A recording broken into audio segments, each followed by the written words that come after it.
ఆవేశం గురించి చెప్తా. ఆయన లైఫ్లో నిర్గమకాండం ఒకరోజు చెప్పేయచ్చు.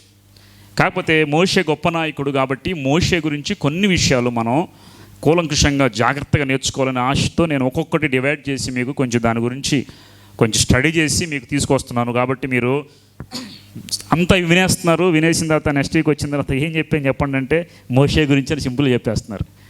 మోషే గురించి అని అందరికీ తెలుసు కదా. కానీ మోషే గురించి చెప్పినప్పుడు ఏం నేర్చుకున్నాను అనేది చాలా ఇంపార్టెంట్. ఓకే, మోషే పెంపకము ఎలా జరిగింది? మోషే తల్లిదండ్రులు ఎలాగ పెంచారు మోషేని? చాలా జాగ్రత్తగా, చాలా కేర్ఫుల్గా. అందరి బిడ్డలను పడేస్తుంటే ఇతన్ని మాత్రం పడేయకుండా ఎన్ని నెలలు దాచిందంట? 3 నెలలు దాచింది. ఇక తర్వాత దాచలేక బిడ్డకి ఏం తయారు చేసింది? అందరూ నీళ్ళలో పడేస్తే నీళ్ళలోనే పడేసింది, కానీ జమ్ము పెట్టి చేసి చక్కగా నీళ్లు లోపలికి వెళ్లకుండా కీలు పూసి అందులో పడేసి కూతురిని కాపలా పెట్టింది. చక్కగా ఆ కూతురు వెళ్ళి ఎవరైతే ఫరో కుమార్తె ఉందో ఫరో కుమార్తె వచ్చి ఆ బిడ్డను తీసుకున్న తర్వాత నీ కొరకు పెంచడానికి నేను ఎవరన్నా తీసుకొస్తాను వెళ్ళి తీసుకొచ్చింది. బిడ్డను పెంచినట్లుగా కూడా తల్లి చేసింది కదా. కాబట్టి గొప్ప తల్లిదండ్రులు మీ బిడ్డల చుట్టూ ప్రొటెక్షన్ వేయండి అని చెప్పి చెప్పుకున్నాం మొదటి వారము. అయితే ఈ విధంగా చేసిన తర్వాత ఈ మోషేని ఎవరైతే చిన్న బిడ్డలందరినీ చంపేయమన్నారో ఆ ఇంట్లోనే, శత్రువు ఇంట్లోనే పెరిగేలాగా దేవుడు ఆశీర్వదించాడు. ఆ ఇంట్లోనే పెరిగినట్లుగా, లైసెన్స్తో పెరిగినట్లుగా దేవుడు చేశాడు కదా. నిజానికి చంపేయాలి, హెబ్రీ కుమారుడు అని తెలిసిన తర్వాత ఆ రాజకుమార్తె ఫరో కుమార్తె తీసుకెళ్ళి నీళ్ళలో పడేయాలి. కానీ నీటిలో పడేయకుండా ఆ బిడ్డను పెంచుకోవడానికి దేవుడు మనసు ఎందుకు ఇచ్చాడు చెప్పండి? ఒకవేళ ఫరో కుమార్తె కనుక పిల్లలు ఉన్నట్టయితే కదా, బిడ్డలు ఉన్నట్టే పెంచుకోలే మనసు వచ్చేదా? దేవుడే ఆమె గర్భాన్ని మూసేశాడు. ఒక్కోసారి గర్భము తెరవబడలేదు, ఆలస్యమవుతుందంటే దానికి కొన్ని కారణాలు ఉంటాయి. ఒక్కోసారి మనం అనుకున్న దానికి జవాబు వెంటనే రాలేదు అంటే దానికి కొన్ని రీజన్స్ ఉంటాయి దేవుని దగ్గర, మనకు తెలియదు అవన్నీ కూడా. దేవుడు ఆ రోజు గర్భం మూసేశాడు కాబట్టి ఫరో కుమార్తె పెంచుకుంది. ఈ విధంగా ఈ బిడ్డ పెరిగాడు. ఎంతకాలం పెరిగాడంట? మోషే జీవితంలో 3 ఘట్టాలు చెప్పా. మొదటి ఘట్టం 1 నుండి 40 సంవత్సరాలు పెరిగాడు, నేర్చుకున్నాడు, చదువుకున్నాడు. 40 నుండి 80 సంవత్సరాలు అరణ్యంలోకి వెళ్ళిపోయాడు. అండర్ గ్రౌండ్ అంటారు చూసారు అట్లాగా. ఈ 80 నుండి 120 సంవత్సరాలు ప్రయాణం చేస్తూ వచ్చాడు. మోషే 120 సంవత్సరాల్లో 3 దఫాలు. మొదటి దఫా 1 సంవత్సరం నుండి తల్లి దగ్గర పెరిగి తర్వాత అన్ని ఐగుప్తులో సకల విద్యలన్నీ నేర్చుకున్నాడు. అన్ని విద్యలు నేర్చుకున్నాడు. ఐగుప్తులో టెక్నాలజీ, మొన్న పోయిన వారం మోషే యొక్క నిర్ణయం ఎలాంత గొప్పదో, చాలా కాస్ట్లీ డెసిషన్. చిన్న నిర్ణయాలు తీసుకోవడానికే మనం తడబడిపోతాం. కానీ మోషే కాస్ట్లీ డెసిషన్ ఏం తీసుకున్నాడు తెలుసా? నా జీవితంలో ఇన్ని నేర్చుకున్నప్పటికీ, ఇన్ని చదువుకున్నప్పటికీ, మోషే ఎంతవరకు చదువుకున్నాడు? మోషే ప్రొఫెషన్ ఏంటి చెప్పండి? మోషే ప్రొఫెషన్ ఏంటి? లాస్ట్ చెప్పే కదా, లాస్ట్ వీక్ చెప్పా. మోషే ప్రొఫెషన్ ఏంటి? అన్నిట్లో నిష్ణాతుడు ఆయన, సకల కళ పోషకుడు అని సివిల్ ఇక్కడ సకల విద్యల్లో ప్రావీణ్యం సంపాదించిన, ప్రావీణ్యత అంటే ప్రతి దాంట్లో ఆయనకి అరంగేట్రం ఉంది, ప్రతిదీ నేర్చుకున్నాడు ఆయన. బేసికల్గా ఆయన ఐగుప్తు వచ్చిన తర్వాత ఇంజనీర్గా వర్క్ చేశాడు. సివిల్ ఇంజనీర్గా కొంతకాలం బిల్డింగ్స్ కట్టడం ఎట్లాగా అవన్నీ కూడా నేర్పించి ఐగుప్తు దేశాన్ని కట్టించి అప్పుడు ఖగోళ శాస్త్రం కానీ తర్వాత మమ్మిఫికేషన్ చేస్తారు ఈజిప్ట్లో. తెలిసి మీ అందరికీ మమ్మిఫికేషన్ చేస్తారంటే ఒక లోటస్ ఫ్లవర్, వాళ్ళ మన దేశానికి ఫ్లవర్ ఏంటి చెప్పండి? దేశానికి ఫ్లవర్ ఏంటి? కమలమేనా? తామరపు అంటే కమలం 2 ఒకటే అనుకుంటా కదా. ఆ ఐగుప్తుకి కూడా లోటస్సే తామరపు. కమలం అన్న తామరపు ఒకటే కదా, తప్పేం చెప్పలేదు. ఓకే, అక్కడ లోటస్లోంచి ఒక నూనె తీసి ఆ నూనెను బాగా ఏం చేస్తారంటే డివైడ్ చేసేసి దాన్ని బాగా పరిశీలన చేసి పరిశోధించి దాంట్లోంచి ఒక ఆయిల్ తీశారు. ఆయిల్ని మమ్మిఫికేషన్లో వాడతారు. మమ్మిఫికేషన్ అంటే ఏంటంటే మమ్మీలు తయారు చేస్తారు. తెలుసు, ఎందుకంటే చనిపోయినటువంటి శవాన్ని మనకులాగా కప్పిపెట్టారు, దాని చుట్టూ బట్టలు చుట్టి మమ్మిఫికేషన్ చేసి ఆ లేపనాలు పూసి పెడితే ఎన్ని వేల సంవత్సరాలైనా బాడీ చెక్ చెదరకుండా అలాగే. ఈ టెక్నాలజీ కూడా అక్కడే పుట్టింది. ఖగోళ శాస్త్రం గురించి, మ్యాథమెటిక్స్ గురించి అన్నీ చెప్పే గతంలో మీ అందరికీ. ఇవన్నీ కూడా ఐగుప్తు దేశంలో ఈ టాలెంట్స్ అన్నిటికీ పునాది వేసింది ఎవరు చెప్పండి? మోషే ఆధ్వర్యంలో ఐగుప్తు పట్టణం కట్టబడింది. ఇప్పుడు కూడా చాలా అక్కడ ఉన్నాయంటే పిరమిడ్స్ కానీ అక్కడ ఉన్నటువంటి కొన్ని కోటలు ఇప్పటికీ ఉన్నాయి, బిల్డింగ్స్, టెంపుల్స్ ఉన్నాయి. ఇవన్నీ కట్టించిన వ్యక్తి మోషే పర్యవేక్షణలో అన్నీ కట్టబడ్డాయి. కాబట్టి మోషే ఒక ఇంజనీర్గా ఉన్నాడు, ఒక ఖగోళ శాస్త్రజ్ఞులాగా ఉన్నాడు, తర్వాత మ్యాథమెటిషియన్లా ఉన్నాడు. ఇంకా అన్నీ చేసిన తర్వాత అన్నీ నేర్చుకున్నాడు. ఇప్పుడు నెక్స్ట్ ఏంటంటే పట్టాభిషేకం జరగాలి. ఎవరికి? మోషేకి. ఈ పట్టాభిషేకం జరిగే సమయం వచ్చింది 40 సంవత్సరాల్లో. ఇక ఈ సమయంలో ఆయన ఒక మాట అనుకున్నాడు కదా, ఐగుప్తు దేశంలో రాజుగా నేను ఉండే కన్నా దేవుని ప్రజల విషయమై నింద గొప్ప భాగ్యమని ఎంచుకున్నాడు. లాస్ట్ వీక్ మనం చెప్పుకున్నాం. మోషే నిర్ణయం 40 ఏళ్ల వయసులో అనగా నేర్చుకొని చదువుకొని పరిపాలన వచ్చే టైంకి మొత్తం వదిలేసుకున్నాడు. ఇలా వదిలేసుకుంటే ఈ రోజుల్లో ఏమంటారు వాళ్ళని? ఏమంటారు చెప్పండి? పిచ్చోళ్ళు, ఇంకా ఏమంటారు? తెలియలేని వాళ్ళు, షాడిస్టులు, ఇవన్నీ నేను అనిపించుకున్నా. ఒకసారి బైబిల్ పట్టుకొని వెళ్తుంటే, జాబ్ మానేసి వచ్చిన బైబిల్ పట్టుకు వెళ్తుంటే, వీడికి పని పాట లేదు, బైబిల్ పట్టుకొని తిరుగుతున్నాడు, మంచి ఉద్యోగం వదిలేసుకొచ్చి ఆ మాట నా చెవుని పడితే చాలా బాధపడ్డాను. ఎందుకంటే నిజంగా ఉంటుంది మనకు కూడా. ఈ విధంగా అంటారండి, ఏం జ్ఞానం లేదు, ఇట్లా చేశారు. మోషే ఐగుప్తు దేశంలో ఉండే రాజరికం కంటే దేవుని ప్రజలతో నింద అనుభవించుట మేలు అనుకున్నాడు. సమస్త నాదేమని చెప్పండి, ఏదో చిన్న జాబు, మీదేముంది ఏదో చిన్న వదులుకున్నాడు. కానీ మోషే ఏం వదులుకున్నాడు? ఈ దేశానికి ప్రెసిడెంట్, ఐగుప్తు దేశం మొత్తానికి ఆయన రాజుగా ఉండే రాజు భాగ్యం. జాబులు తీసి పక్కన పెట్టాడు. ఆయన జాబు కాదు, ప్రిన్స్ పోస్ట్ అనమాట. ఆయన రాజకుమారుడుగా ఉన్నాడు, కింగ్ పోస్ట్ని వదిలేసుకున్నాడు. అసలు ఎవరికైనా కుదురుతుంది ఎలాంటిది? ఈ మైండ్ ఎలా వచ్చింది మోషేకి ఈ మైండ్? చెప్పండి మీరు. దేవుని ప్రణాళిక ఒకటి. రెండోది, ఎవరు పెంచారావని? ఆయన మోషేని ఎవరు పెంచారు? ఆ తల్లి ఏమనో, పెంచుకున్న తల్లి ఏమనో, నువ్వు రాజు అని పెంచింది. కన్న తల్లి ఏమనో, పెంచిన తల్లి మోషే తల్లి యెకోబేద్ ఎవడేం చేసింది? నువ్వు దేవుని బిడ్డవి, దేవుని కోసం బ్రతకాలి, ఏదైనా లోకంలో దానికన్నా గొప్పదే, నీవు దేవుని వైపు తిరగాలి అని చెప్పేసి ఇవన్నీ ఉగ్గిపాలు పోసుకొని నేర్చుకుంటా వచ్చింది. కాబట్టే మోషే ఒక టైం వచ్చిందో నిర్ణయం తీసుకోవడానికి ఎవరి పెంపకం ఉపయోగపడిందంట? తల్లి పెంపకం. కాబట్టి నేను చెప్పా, మీకు చాలామంది తల్లి పిల్లలను బాగా పెంచండి. నేను చెప్పిన తర్వాత పిల్లల చేత ఎంతమంది బైబిల్ చదివిస్తున్నారు? Very good. అలాగే చదివించాలి. ప్రతి ఉదయం సాయంత్రం బైబిల్ చదివితేనే టిఫిన్ పెట్టండి. అమ్మో నా కొడుకు ఒప్పుడు తినపోతే అయిపోయిద్దాం. మీరు ఇంత బాధపడతారు. రేపు నరకానికి వెళ్ళిపోయండి. కొడుకు ఇక్కడ ఒక పూట తినపోతే నువ్వు నలిగిపోతున్నావు, రేపు అన్నీ వదిలేసి ప్రభు నమ్ముకోకుండా నరకానికి వెళితే పరిస్థితి ఏంటి? అది తట్టుకోగలరా? కాబట్టి మొక్కై వంగనిది మానయ్యి ఇక్కడే అది వంగేలాగా ప్రతి దినము మోకాళ్ళు వేస్తేనే మీరు అలవాటు చేయండి. రేపు పెద్దవాడైనప్పుడు కూడా అలవాటు పోదు ఖచ్చితంగా. చాలామంది పిల్లలు నిజంగా చెప్తున్నాం కదా, బైబిల్ చదువుకుంటున్నారు, చిన్నపిల్లలు చదివిస్తున్నారు తల్లిదండ్రులు. ఒకవేళ మీరు ఇంకా స్టార్ట్ చేయకపోతే ఏముందిలే అనుకుంటే వాళ్ళ ఫ్యూచర్ని మీరు దెబ్బ కొడుతున్నట్టే. ఏముందిలే అని మీ ఇంత బుక్స్ పట్టించి పిల్లలకి వీపులు, మీ పిల్లలు 3 పిల్లలు తగిలించుకొని వెళ్తూ ఉన్నారు. మా ఇంటి దగ్గర పిల్లలు ఇంత ఉన్నాయి మూటలు, ఇలా నడుస్తున్నారు. ఓరి నాయన వీళ్ళు లొంగిపోతున్నారు, వీళ్ళకి స్పైనల్ కార్డ్ కూడా బెండ్ అయిపోయిద్దామో. ఈ చదువు అంతా దేనికోసం అంటే భూమిలో 4 మెతుకులు పోవడం కోసం. తర్వాత జీవితం ఏంటి? లాంగ్ లైఫ్ బతకాలి కదా, కొన్ని కోట్ల సంవత్సరాలు ఉంది. దానికోసం ఏం పట్టించుకోవట్లేదంటే మనిషికి విలువ తెలియట్లేదు. అది తల్లిదండ్రులు నేర్పించాలి. అసలు ముందు మనకు వస్తే కదా ఆత్మీయత వాళ్ళకి నేర్పించడానికి. కాబట్టి ముందు మీరు మారండి. మీతో పాటు పిల్లలతో పాటు మీరు కూడా మోకాళ్ళు వేసి ప్రార్థన చేయండి. తల్లిదండ్రులు మీ బిడ్డల్ని ఎలాగా, ఈరోజు నీవు మోకాళ్ళు వంచకపోతే రేపటి దినాన వంగదు. కాబట్టి ఇక్కడ నుండి మీరు గమనించారో మరి పిల్లలకు నేర్పించారో లేదో తెలియదు. ఈ రోజు నుండి అయినా కానీ మీరు ఏం చేస్తారంటే మీ బిడ్డలను కూర్చోబెట్టి బైబిల్ అధ్యాయం చదివించిన తర్వాతే ఫుడ్ పెట్టడం అలవాటు చేయండి. వాళ్ళు అనుకుంటారు, అమ్మో నేను చదివితేనే పెడతారు నాకు. మేము చిన్నప్పుడు ఏం చేసాను సార్, మా నాన్న డ్యూటీకి వెళ్ళి వచ్చినప్పుడు చదువుకోలేకపోతే కొట్టేవాడు. మా నాన్న వస్తున్న టైం చూసి మేము కూర్చొని చదువుకుంటూ ఉంటాం. చెప్పులు బయట మోతనప్పుడు పెద్ద చదువుతాం కొన్ని, ఎందుకంటే చదవకపోతే కొట్టేస్తాడు. కాబట్టి వచ్చాడు పెద్ద చదువుతాం, మళ్ళీ వచ్చేదాకా చూస్తాడు. ఒక మా 3 ఉన్నాం కదా మేము, ఒకటి చూస్తాడు, అటు వస్తున్నాడు, అయితే కూర్చోండి పెద్ద చదువుతూ ఉండేవాళ్ళం. ఈ విధంగా చేసాం మేము. కాబట్టి అలవాటు అయిపోయింది. ఆ టైంకి చదువుకోవాలి, లేకపోతే కొడతారు. మాకు టైంకి ఫుడ్ చదవకపోతే ఫుడ్ అనేది పెట్టరు. ఈ విధంగా ఎప్పుడైతే మీ తల్లిదండ్రులు నేర్పిస్తారో అప్పుడు వాళ్ళు బాగుపడతారు. నీ బిడ్డను బండకేసి కొట్టకపోతే శ్రమ అని అంటుంది. బండకేసి కొట్టేవాడు ధన్యుడు అని ఉంటుంది బైబిల్లో. బండకేసి కొడతాం ఏంటంటే నేర్పించడం. చేపను రుద్దుతారు బండకేసి. ఎందుకని? పోలీసులని పోయి నీట్గా రావాలని. మీ బిడ్డలను కూడా రుద్దేది ఎందుకోసం? షైన్ అవ్వాలని, అంతేగాని వాళ్ళు నష్టపోవాలని మాత్రం కాదు. కాబట్టి అసలు నిజంగా చెప్పాలంటే తల్లిదండ్రులుగా మీ బిడ్డలను ఇలాగా మీరు చేసి చూడండి. వాళ్ళు చక్కగా వాళ్ళ భవిష్యత్తును మీరు వాళ్ళు దేశ ప్రెసిడెంట్లు అవ్వాల్సిన అవసరం లేదు. దేవుని కలిగిన బిడ్డలుగా బతికితే చాలు. కన్ను మూసే టైంకి దేవుని ఎరిగి ఉంటే చాలు. పరలోక రాజ్యంలో మనం ప్రవేశించడానికి ఉపయోగపడదు. ఓకే, తర్వాత మోషే గొప్ప నిర్ణయం తీసుకున్నాడు. ఆ నిర్ణయం తీసుకోవడానికి తల్లి పెంపకం బాగా ఉపయోగపడిందని బైబిల్ వాక్యం మనం చెప్పుకున్నాం కదా.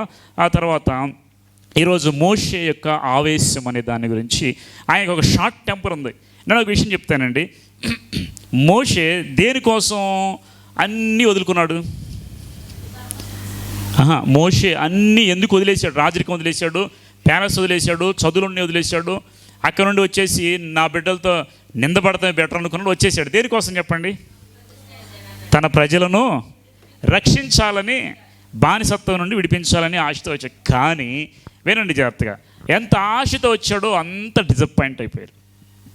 మోషే చాలా త్యాగం చేసుకున్నాడు. ఆ త్యాగానికి మనం హద్దులు కట్టలేము. అంత త్యాగం చేసుకున్న మోషే సక్సెస్ అయ్యాడంటే సక్సెస్ అవ్వలేదు. ఎందుకు తెలుసా? ఆయనకంట బైబిల్ వాక్యం చదువుతాం ఒకసారి, చూడండి.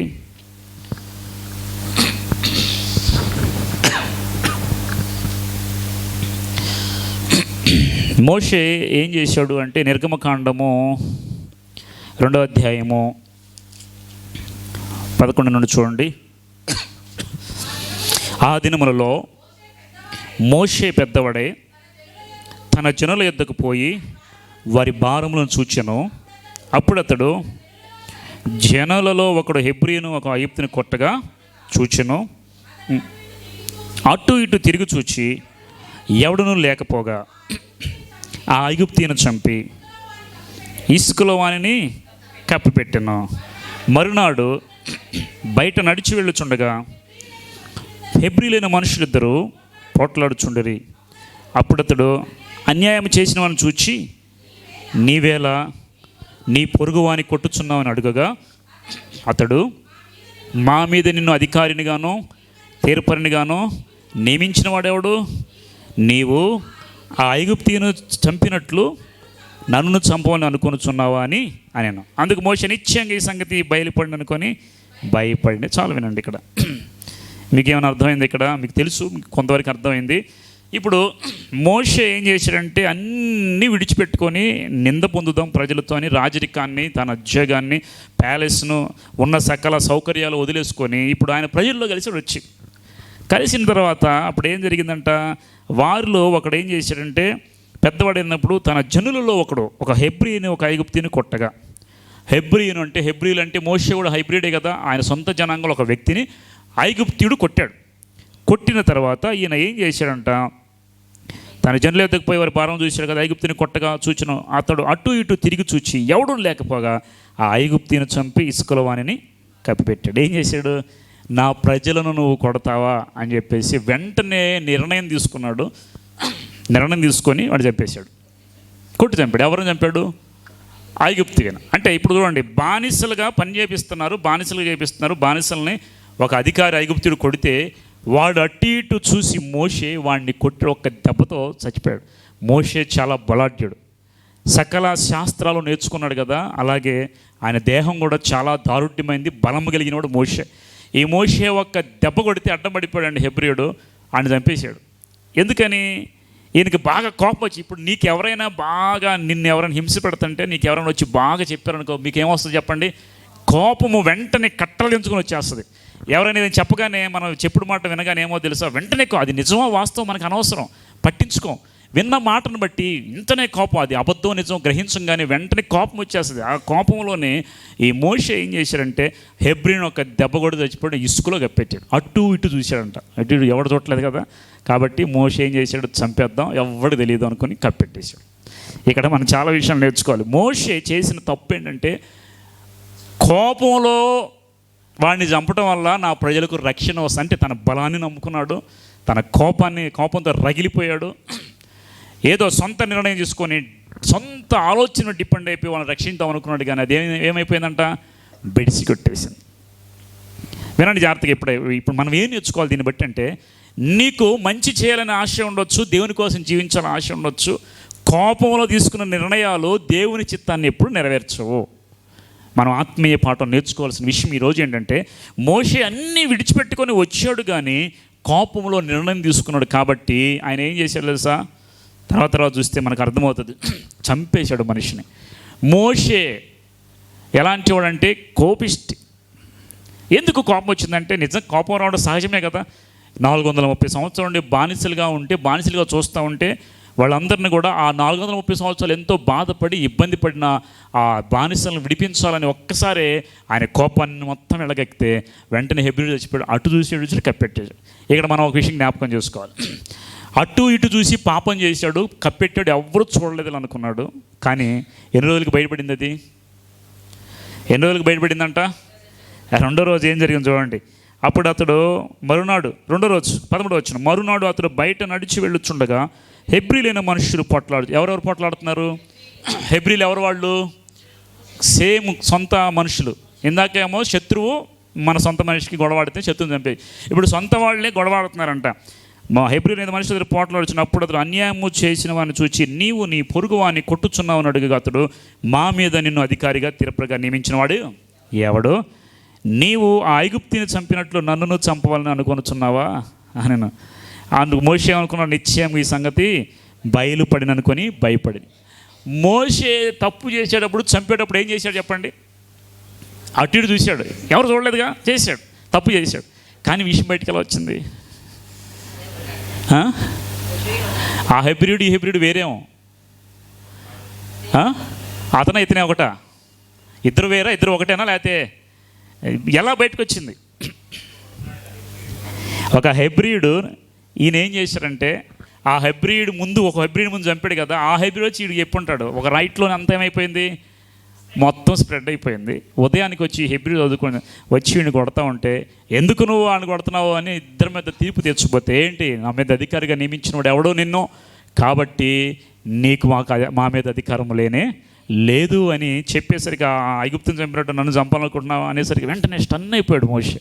అరే నేను నిన్న నీ కోసమే కదా కొట్టింది, మన వాళ్ళ కోసమే కొట్టింది. ఎవరి కోసమైతే ప్రయాసపడ్డాడో వాడే నిందించాడు. ఎప్పుడైనా చూడండి, ఎవరి కోసం మీరు మేలు చేస్తారో వాళ్ళే మీ వెనక గోతులు తవ్వుతూ ఉంటారు. జరిగినాయి లైఫ్లో ఎప్పుడైనా? ఖచ్చితంగా జరుగుతాయి. లోకం అంతే అంటే ఉంటుంది. ఎవరి కోసం మీరు ప్రయాసపడతారో, ఎవరి కోసం మీరు అన్నీ వదులుకుంటారో వాళ్ళే వచ్చి మిమ్మల్ని దూషించేస్తారు, వాళ్ళు వచ్చి నిందించేస్తారు. ఎవడరామో మా అధికారంగా. పాపం మోషే నిజంగా ఎవరి కోసం ఆయన వదులుకున్నాడు? మొత్తం ఆయన కోసమా? సెల్ఫిష్గా ఆలోచిస్తే మోషే రాజుగా ఉండేవాడు. కానీ సెల్ఫిష్గా ఆలోచించు, నా ప్రజల కోసం అని చెప్పేసి మోషే వాళ్ళ కోసం ప్రయాసపడితే వాళ్ళే వచ్చి ఇప్పుడు మోషే ఎవడవే నువ్వు మా కోసం, ఎవడు తీర్పు తీర్చమన్నాడు నిన్ను ఎవడు చేయమన్నాడు అని చెప్పి మోషేతో అంటూ ఉంటాడు. ఇదేమన్నా కొంచెం అన్నా రీజనబుల్గా ఉందంటారా? అసలు ఆలోచించండి. ఎవరి కోసమైతే అన్నీ విడిచిపెట్టి వచ్చాడు వాళ్ళే మోషే అని అనేసరికి ఆయన అనుకోవచ్చు ఒకసారి, నేను ఇన్ని వదులుకోవటం వల్ల నాకు ఉపయోగం ఏమైనా ఉందా, వీళ్ళ కోసం ఇన్ని వదులుకున్నాను నాకేమన్నా లాభం ఉందా అని మోషే అనుకున్నాడా? భయపడిపోయాడు. అరే వీళ్ళ కోసం నేను ఇంత ప్రయాసపడింది, వీళ్ళ కోసం అని ఇంత చేసింది అనుకుని వెంటనే ఈ విషయం బయటపడిపోయింది అనుకున్నాడు. వెంటనే ఆయన ఏం చేశాడు తెలుసా? ఫరో ఆ సంగతి విని మోషేను చంపవాలని చంపచూచాను. ఇంకో విషయం చెప్తానండి. ఇప్పుడు శత్రువు కొట్టుకుంటేనేమో ఓకే, శత్రువుని చంపాడు ఓకే. మిత్రులు మనవాళ్లే కొట్టుకున్నప్పుడు మనం వెళితే మనల్ని దూషించేశారు. దీన్ని బట్టి గొప్ప నాయకులకు కూడా సొంత వాళ్ళ నుండి థ్రెట్ అనేది ఉంటూనే ఉంది. గొప్ప వాళ్ళు కూడా సొంత ఇంట్లోంచి సొంత జనాల నుండి ద్వేషించబడ్డారు. యేసుక్రీస్తుని ద్వేషించింది ఎవరు చెప్పండి? అందరూ. యేసుక్రీస్తు ఎవరి కోసం వచ్చి ప్రాణం పెడదాం అనుకున్నాడు? ఆ యూదుల కోసం. వాళ్ళు ఏం చేసి సిలువేసే. భోజనం పెట్టింది యేసుక్రీస్తు ఎవరికి? వాళ్ళకే. స్వస్థపరిచింది ఎవరిని? వాళ్ళనే. ప్రయాసపడింది ఎవరికి? వాళ్ళకే. ఎంత ప్రయాసపడినా వాళ్ళ చివరికి వచ్చి సిలువేసి. మోషేను కూడా అలాగే సొంత జనాంగ సొంత హెబ్రీలే ఆయన దూషించేశారు. తర్వాత నెహెమ్యా గోడలు కడతానికి వెళ్తాడు. యెరూషలేములో గోడలు కడతానికి వెళితే సన్బల్లుటు టోబియా అని ఇద్దరు ఉంటారు దొంగలు. వాళ్ళు ఏం చేశారు? ఎక్కడుండో నెహెమ్యా వచ్చి కడతంటే వాళ్ళ హృదయం అంట ఏమంటారు దాన్ని, బైబిల్లో చక్కటి మాట ఉంటుంది, వారి హృదయాలు వాళ్ళంట తట్టుకోలేకపోయారంట. ఎవడో వచ్చి కడతావేంటి, దేవాలయాల గాళ్ళకి కొట్టడం అని చెప్పి ఓర్చుకోలేకపోయారంట. అంటే దేవుని పని చేస్తే కూడా ఓర్చుకోలేని ఉంటారు. ఈ రోజుల్లో ఉన్నారు, ఆ రోజుల్లో కూడా ఉన్నారు. సన్బల్లుటు టోబియా నెహెమ్యా వచ్చి దేవుని పని చేస్తుంటే వీడేవాడు వచ్చి మనకి ఇక్కడ చేయడానికి అని వాళ్ళు సహించలేకపోయారంట. వాళ్ళు ఏమనుకో తెలుసా? అరే మన కోసమే వచ్చాడు, దేవుని మందిరం కట్టడానికి వచ్చాడు, మనం ఎందుకు దూషించాలి, ఎందుకు ద్వేషించాలి అనుకోవాలా. వచ్చిన సొంత వ్యక్తిని దూషించి ద్వేషించి అడ్డుపడ్డారు ఆ రోజులు. ఈరోజు కూడా అలాగే జరుగుతూ ఉంటాయి. ఎక్కడైతే పరిచయం చేస్తామో అడ్డుపడేవాళ్ళు సన్నబలుడు టోబియా లాంటి వాళ్ళు ఈరోజు మన మధ్యలో కూడా ఉంటారు. మన కళ్ళారా చూసాం అవన్నీ కూడా. దేవుని పరిచర్యకు అడ్డు మన సొంత జనాంగం మనల్ని దూషిస్తారు, ద్వేషిస్తారు, నిందలేసేస్తారు. ఈ మోషేని కూడా ఇలాగే చేశారు. ఇప్పుడు ఈ సంగతి ఎవరో తెలిసింది? ఫరో దాకా ఆ దేశపు రాజు ఫరోకి వెళ్ళిపోయింది. ఆ ఫరో ఏం చేశాడు? ఆ సంగతి విని మోషేను చూచెను. మోషే ఫరో ఎదురుండి పారిపోయి మిద్యాను దేశంలో నిలిచిపోయి ఒక బావి యొద్ద కూర్చుండెను. మిద్యాను దేశం వెళ్ళిపోయాడు. సింపుల్గా ఇక్కడ రాయబడింది, కానీ ఫరో ఐగుప్తు నుండి మిద్యాను దేశం వెళ్ళడానికి చాలా దూరం వెళ్ళాలి. ఐగుప్తు దేశం నుండి మేము కనానుకి బస్సులో వెళ్తుంటే ఆ ప్రదేశానికి వెళ్ళడానికి దాదాపు నియర్లీ 8 to 10 hours పట్టింది. ఏది బస్సులో 120 స్పీడ్లో వెళ్తున్న బస్సులు, వాల్వో బస్సులు. ఆ బస్సులో వెళ్తూ ఉంటే దాదాపు 120 స్పీడ్తో వెళ్తే 8 to 10 hours పట్టింది అక్కడికి. అంటే ఇక్కడ అరణ్యం ఏమి ఉండవు. అక్కడ అరణ్యంలోంచి పారిపోయి అక్కడ నుండి బయలుదేరి ఐగుప్తు దేశం నుండి ఆ మోషే పారిపోయి మిద్యాను దేశం వెళ్ళిపోయాడు. మిద్యాను దేశము పారిపోయాడు. ఎవరో? మోషే. ఒక రాజు కావలసినటువంటి రాజకుమారుడు, రాజ్యాన్ని ఏలేటువంటి వాడు, అన్ని విషయాల్లో గొప్పగా ఉండేటువంటి ఒక రాజు అక్కడ నుండి పారిపోయి మిద్యాను దేశానికి వెళ్ళడానికి కారణం ఏంటి చెప్పండి? భయపడ్డాడు. ఓకే, ఏం చేశాడు ఆయన? ఒక మర్డర్ చేశాడు. ఆయన ఉద్దేశంలో మర్డర్ అనేది వాళ్ళు 430 సంవత్సరాల నుండి ఎదురు చూస్తున్నారు, మనం రక్షించాడు, ఎవరిని వస్తారు వచ్చి ఒకరిని చంపేస్తే వాళ్ళు ద్వేషించారు, రాజు ద్వేషించాడు. అదే మోషే అప్పుడు ఆలోచించుకుండొచ్చు, అయ్యో ఈ జనాల కోసం నేను ఇంత చేస్తే వీళ్ళు నన్ను చేశారు, నా రాజరికాన్ని వదులుకున్న రాజు నన్ను అంటాడు, నాకెందుకు ఈ జీవితం అని అనుకోలే మోషే. అక్కడికి వచ్చాడు, మిద్యాను దేశం వచ్చి అక్కడ ఒక బావి దగ్గర కూర్చున్నాడు. చూడండి 16 వచనం. బావి దగ్గర కూర్చున్నాడు. మిద్యాను యాజకుడు 7 కుమార్తెలు నుండి వారు వచ్చి తమ తండ్రి మందకు పెట్టుకు నీళ్లు చేది తొట్లను నింపుచుండగా మంద కాపురలు వచ్చి వారిని తోలు. అప్పుడు మోషే లేచి వానికి సహాయం చేసి మందకు నీళ్లు పెట్టెను. చూడండి, మోషేకి ఒక స్వభావం ఉంది, కోపం కలిగిన వాడే కానీ సహాయము జాలి కలిగిన వాడు.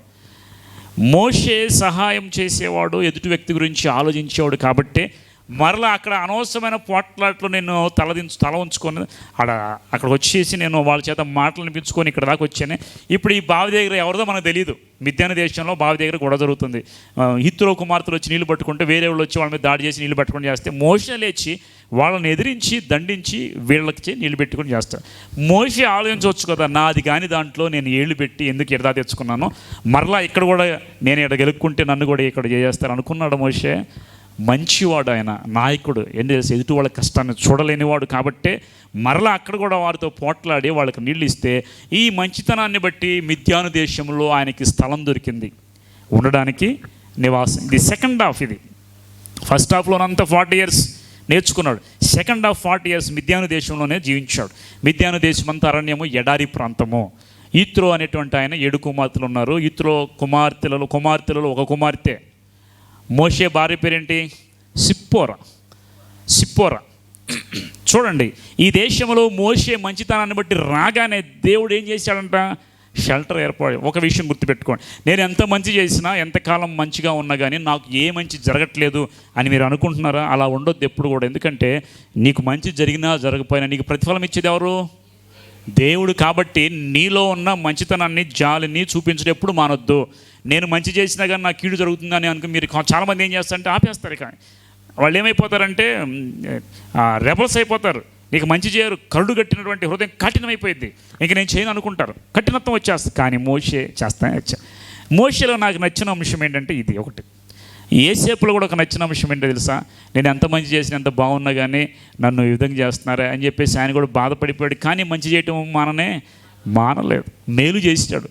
2 సంవత్సరాలు అయిపోయింది, ఆయన మేలు చేసినా కానీ ఆయనకి జవాబు రాలేదు. కానీ దేవుడు విడిచిపెట్టలేదు. నేను అదే చెప్తా, మనుషుల కోసం మంచి చేయాలనుకోవద్దు మీరు, మనుషులకు కనబడాలని మంచి చేయాలనుకోవద్దు. మీరేం చేయాలంట? నా దేవుడు చూస్తున్నాడు, నా దేవుడు నాకు ప్రతిఫలం ఇస్తాడని మీలో ఉన్న జాలి గుణాన్ని, మంచితనాన్ని విడిచిపెట్టకుండా కంటిన్యూగా మంచి చేస్తారని తగిన సమయంలో ఆ మంచి మిమ్మల్ని కాపాడుతుంది. ఇక్కడికి వచ్చి బావి దగ్గరికి వచ్చిన తర్వాత వారితో పోట్లాడి వాళ్ళకి నీళ్ళు ఇవ్వగానే అక్కడ స్థలము ఇచ్చారు వాళ్ళు. ఏం జరిగింది చూడండి. తర్వాత 19 వచనం, 2:19.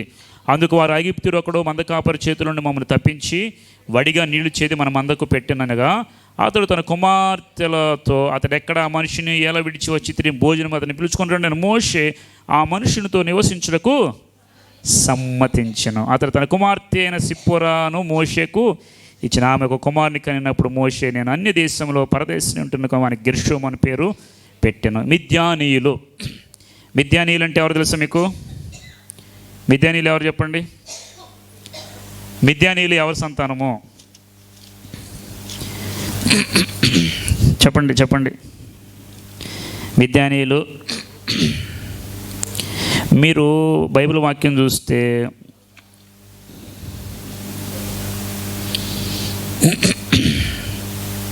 చూడండి, 25వ అధ్యాయం ఆదికాండము 1వ వచనము, 25:1.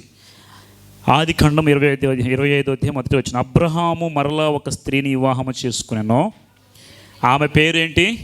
కెతూర. ఆమె అతనికి జిమ్రాను, యక్షాను, మెదాను, మిద్యాను, ఇష్బాకు, షువహను వారిని మిద్యాను.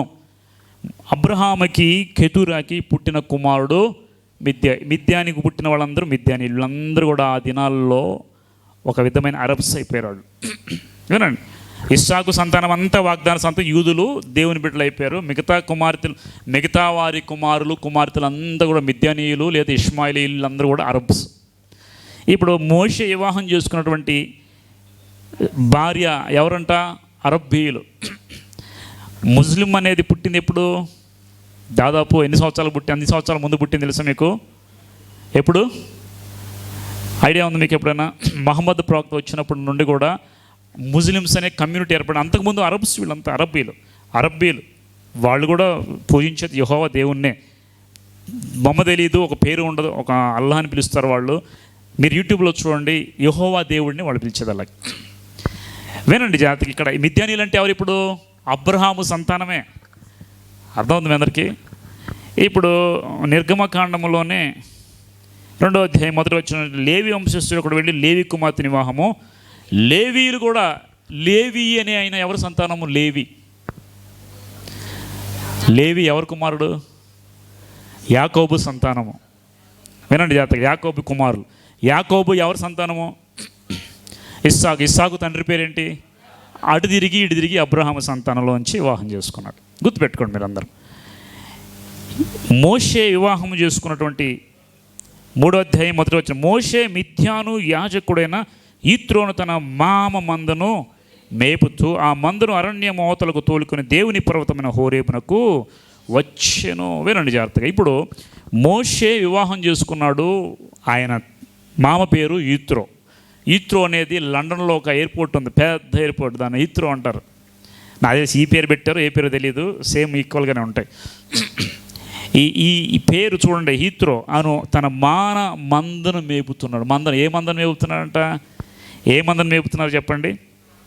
ఏ మందను మేపారు వాళ్ళు? 17వ వచనం, 2వ అధ్యాయం 17వ వచనంలో ఏముంది? మంద కాపర్లు వచ్చి వారిని తోలివేసిరి. మందలు అంటే ఏముంటాయి అప్పుడు చెప్పండి? గొర్రెలు, మేకలు, పశువులు, ఏదైనా ఉండొచ్చు. ఇప్పుడు చెప్పండి, ఈయన ఏం చేస్తున్నాడంటే, మోషే ఆవేశంలో చేసిన తప్పు ఏమైపోయిందంటే దేశం నుండి బహిష్కరించబడ్డాడు. మోషేకున్న ఆలోచన కరెక్టే, విడిపించాలని, కానీ సొంత జ్ఞానంతో, బలంతో, తెలివితో చేద్దామనుకొని ఆయన ప్రయాసపడ్డాడు, కానీ అది ఫెయిల్ అయిపోయింది. ఈరోజు మీరు ఏదైనా ప్రభు కోసం చేయాలనుకున్నప్పుడు, ఎందులోనైనా విజయం కావాలనుకున్నప్పుడు మీ సొంత జ్ఞానం మీద, బలం మీద ఆధారపడవద్దు. మోషే నుండి నేర్చుకోవాల్సిన పాఠం ఇవే. ఊరికే వాక్యం చెప్పుకోవడం వెళ్తే ఉపయోగం లేదు. సొంత జ్ఞానం, కోపం గురించి దేవుడు ఒక మాట చెప్తాడు. మీరు అది చూడండి, ఒక యాకోబు పత్రిక అనుకుంటా, ఒకసారి యాకోబు పత్రికలో నరుని కోపము దేవుని నీతిని నెరవేర్చదని ఉంటుంది చూడండి. 1వ అధ్యాయం 20 వచనం అనుకుంటా, 1:7 చూడమ్మా. యాకోబు నరుని కోపము, 1వ అధ్యాయం 20 వచనం, నరుని కోపము దేవుని నీతిని నెరవేర్చదు. వినండి, కోపపడటం వల్ల దేవుని చిత్తమే కానీ దేవుని నీతి ఎప్పుడు కోపం అనేది, మోషే కోపపడ్డాడు. ఏమైనా సాధించాడా? సొంత వాళ్ళే ద్వేషించారు, సొంత వాళ్ళ నుండి వెళ్ళిపోయాడు, అన్నీ విడిచిపెట్టేసి ప్యాలెస్ నుండి దూరంగా పారిపోవాల్సి వచ్చింది. ఈ కోపం వల్ల 40 ఏళ్ళు ఆలస్యమైపోయింది. ఆయన కోపడటం వల్ల ఇజ్రాయేలును విడిపించడానికి 40 years లేట్ అయిపోయింది. మన యొక్క సొంత నిర్ణయాల వల్ల దేవుని ప్రణాళికలు, చిత్తాలు కొంతకాలం ఆలస్యం అవుతూ ఉంటాయి. 40 years ఆలస్యం అయిపోయింది. మోషే కనుమరుగైపోయాడు, ఆ దేశం నుండి వచ్చిపోయాడు. అందరూ మర్చిపోయారు. ఏమైపోయాడు? మోషే చచ్చిపోయాడు అనుకున్నాను అందరూ. చంపేసే ఉంటారు, వెళ్ళిపోయి ఉంటాడు ఎక్కడైనా దాహంతో ఎడారిలో చచ్చిపోయాడు అనుకున్నారు చాలామంది. ఈ మోషే చేసిన పని